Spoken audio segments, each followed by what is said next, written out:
अगर तुमने भी 11th क्लास वेस्ट कर दी है या फिर तुम ड्रॉप लेने का सोच रहे हो या तुम्हारा ड्रीम दिल्ली एम्स है, सपना सब देखते हैं लेकिन सिलेक्शन उनका होता है जो सैक्रिफाइस करता है।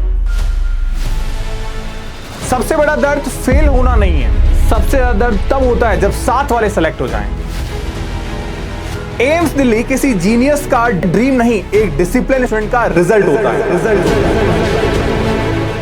इंडिया के अंदर मेडिकल लाइफ का हेवन है दिल्ली एम्स, और इस हेवन में जाने के लिए सैक्रिफाइस तो करना पड़ेगा। बात करें दिल्ली एम्स के अंदर, हमें तैयारी तो करनी, लेकिन कुछ गलतियां हम कर चुके हैं, जैसे क्लास 11th ड्रॉप करना, या फिर मैं कहूं क्लास 11th को प्रॉपर्ली तरीके से नहीं तैयार करना, प्रिपेयर करना, और फिर एक साल और नया ड्रॉप लेना। इन सवालों के जवाब खोजते खोजते कई सारे बच्चे पहला ड्रॉप, दूसरा ड्रॉप, तीसरा ड्रॉप तक लेते हैं। पंचवर्षीय योजना बन जाती है और फिर ये बर्डन साल दर साल उन पर, उनकी फैमिलीज पे बढ़ता रहता है। लेकिन आज मैं आपको एक ऐसा रोड मैप देने वाला हूं जिससे आप सिलेक्शन नहीं, आप दिल्ली एम्स में रैंक के साथ निकल जाओगे। सबसे पहले बताऊंगा मैं आपको ऐसी क्या एक स्मार्ट स्टडी है। ये स्मार्टर एक शब्द नहीं है, ये पूरा अपने आप में एक ऐसा प्लान है जो अनबिटेबल है। सबसे पहले बात करूं स्टडी का, आपका प्लान क्या होना चाहिए। नंबर 1 आपको दिख रहा है यहां पे, सबसे पहले एस, आपको स्टडी करनी है, लेकिन किसकी? आपको एक क्लासेस नोट्स ये प्रॉपर फॉलो करना होगा। आप में से कई सारे स्टूडेंट हैं जो रैंडम स्टडी करते हैं। मैं कई सारे ग्रुप्स में बच्चों की जब चैट्स पढ़ता हूं तो बच्चे कहते हैं भैया हम किसी बैच को ज्वाइन नहीं कर रहे हैं, क्यों? क्योंकि भैया मैंने ऑलरेडी पढ़ रखा है, या मुझे कोई टीचर पसंद नहीं आ रहा, मुझे हर चीज एक जगह पे नहीं मिल पा रही, और इस चक्कर में वो रैंडम क्लासेस करते हैं और रैंडम क्लासेस का रिजल्ट रैंडम आता है, आप एक्सपेक्ट नहीं कर सकते। दूसरी चीज, जिस बच्चे ने क्लास और नोट्स को प्रॉपर्ली बनाया, खुद के नोट्स बनाओगे, बेहतर समझ में आएंगे, कम टाइम में रिवाइज कर पाओगे, और यही की है सिलेक्शन की, नंबर ऑफ रिवीजन की। नंबर 2 है आपके पास में एम फर्स्ट मास्टर करनी है आपको। डीपीपीस पे, आपके क्वेश्चंस पे, आपके पीवाईक्यूज पे, आपके सब्जेक्ट पे अपने आप मास्टरी हो जाएगी।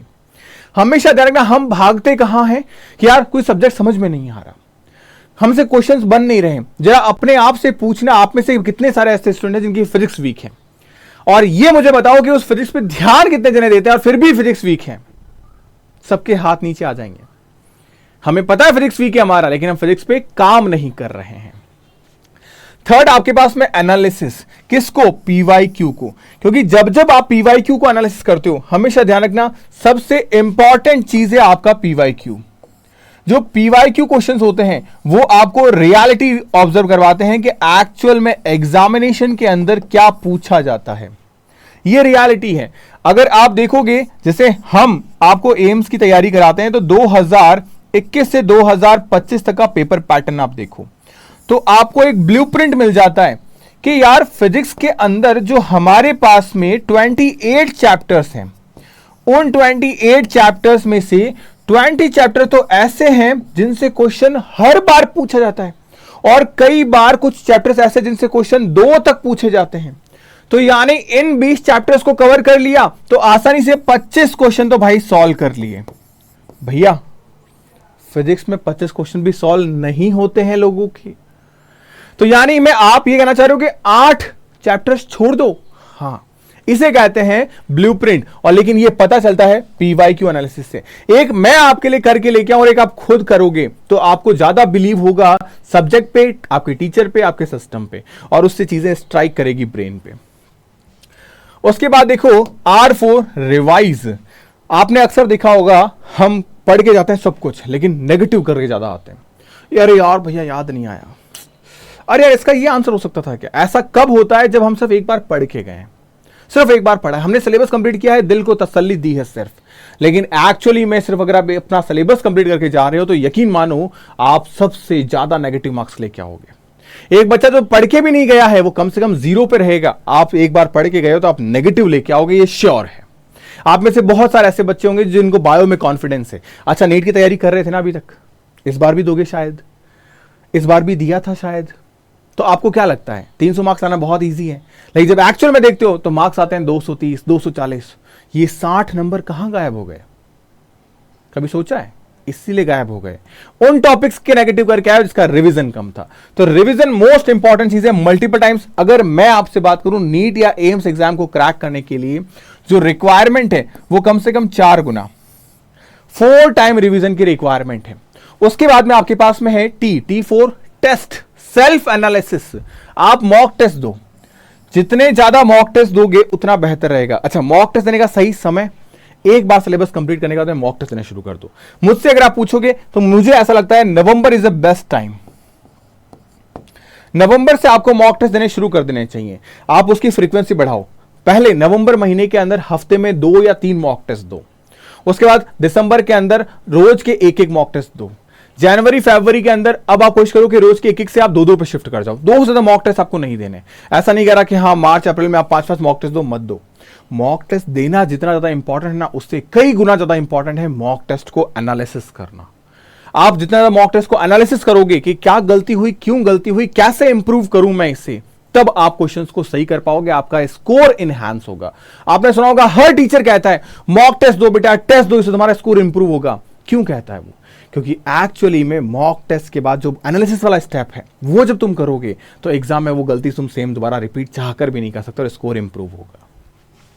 उसके बाद में तुम्हारे पास में है इनहैंस कॉन्सेप्ट। अब जो तुम्हारी गलतियां हुई उनको डिस्कस करो। अगर तुम डिस्कस नहीं कर रहे, उन गलतियों को अवॉइड करते, छोड़ देते हैं यार चलो नहीं आ रहा छोड़ दो, आप बैठो उस पर लग के। यकीन मानो फिजिक्स के अंदर रोटेशनल मोशन सबसे हार्ड चैप्टर है। हवा निकलती है ना, तुम रोटेशन मोशंस के पीवाई क्वेश्चंस उठाओ, पहले तो करके देखो। आज एक चीज उठाओ, देखो बार बार कौन से टॉपिक के क्वेश्चन रिपीट हो रहे हैं, उन टॉपिक की लिस्ट बनाओ और फिर उन टॉपिक को पढ़ो। तुम विद इन 7 डेज सिर्फ रोटेशन पढ़ना, 5 घंटे 6 घंटे 7 घंटे जो भी तुम डेली पढ़ते हो सिर्फ रोटेशन पढ़ना। एक हफ्ते में तुम रोटेशन को जड़ से खत्म कर दोगे। लेकिन इंपॉर्टेंट क्या था, तुमने ठान लिया था। जो रोटेशन फिजिक्स में हवा निकाल देता है वो रोटेशन तुमने 7 दिन में रोटेशन की हवा निकाल दी, लेकिन तुमने ठान लिया। तो डरो मत, लगो उस पर, एनहांस करो उन चीजों को।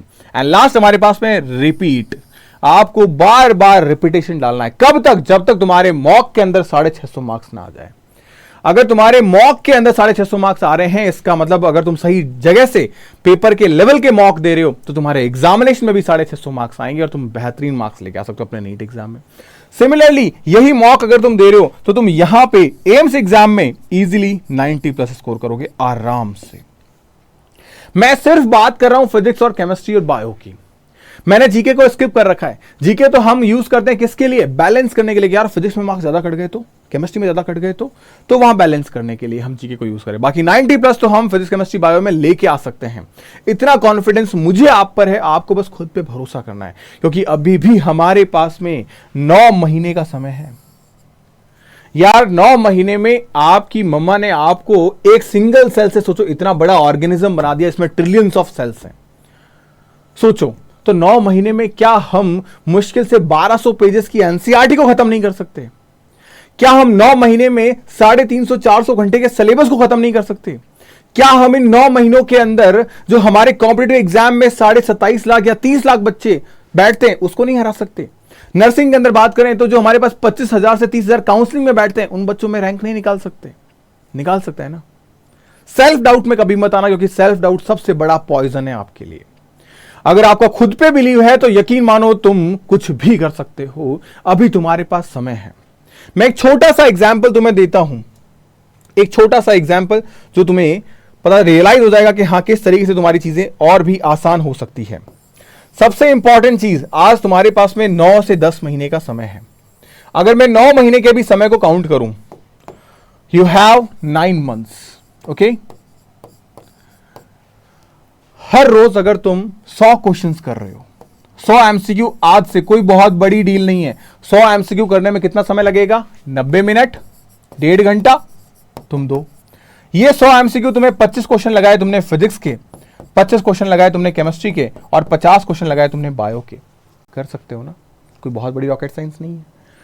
अब तुम सोचो, तुम 100 एमसीक्यूज डेली लगा रहे हो, 9 महीने तुम्हारे पास में है। 9 महीने तुम्हारे पास में है, तुम काउंट करो डे वाइज,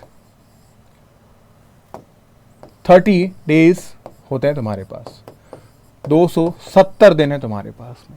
हर रोज तुम क्वेश्चंस बना रहे हो 100। नंबर ऑफ क्वेश्चंस का आंकड़ा पता चला कितना हो गया? 27,000 एमसीक्यूज, 27,000 एमसीक्यूज बना लोगे कब? एक छोटी सी शुरुआत 100 एमसीक्यू से। तुम उठा के देखना मार्केट के अंदर 27,000 अगर एमसीक्यू किसी बुक में ना, उस बुक की साइज ये होगी, इतनी मोटी बुक। तुमको अभी उठा के दे दूं ना, तुमको चक्कर आ जाएंगे। लेकिन 100 एमसीक्यूज डेली करोगे, जो कि बहुत इजी है। 25 क्वेश्चन फिजिक्स में करने हैं, 25 केमिस्ट्री में करने हैं, 50 बायो में करने हैं। इजी होता है और यकीन मानो इससे ज्यादा बच्चे कर रहे हैं। मेरे उम्मीद बैच के अंदर 120 क्वेश्चन जो डेली हम बच्चों को डीपीपीज में दे रहे हैं वो कर रहे हैं, और कर रहे हैं इसीलिए उनका ये रिजल्ट, ये रिस्पॉन्स भी आ रहा है। ये रिजल्ट है first digit, single digit, triple digit इस रैंक के अंदर ये बच्चों रिजल्ट है। और वो इसलिए क्योंकि इस बैच में हम बच्चों को डीपीपी प्रोवाइड करवाते हैं। क्यों? इंडिया की बेस्ट लीडिंग फैकल्टीज आपको पढ़ाती है। हम एनसीईआरटी को इजी करके आपको नोट्स भी अवेलेबल करवाते हैं बेहतर तरीके से। जिन एग्जाम्स के बारे में आप सोच रहे हो उन एग्जाम्स को क्रैक कर रखा है, चाहे फिर वो नीट हो, आईआईटी हो, और बेहतरीन रैंक के साथ क्रैक कर रखा है। फिजिक्स जिसे तुम्हें डर लगता है उसके लिए मैंने तुम्हारे दो महारथी रखे हैं जो फिजिक्स को तुम्हारे लिए बहुत ज्यादा ईजी कर देते हैं। जैसे फिजिक्स नीट नहीं, नर्सिंग में भी तुम बहुत ईजी स्कोर करोगे। तो ये सारी चीजें तुम्हें मिलती है बेटा, लेकिन उसके लिए मेहनत करनी पड़ती है।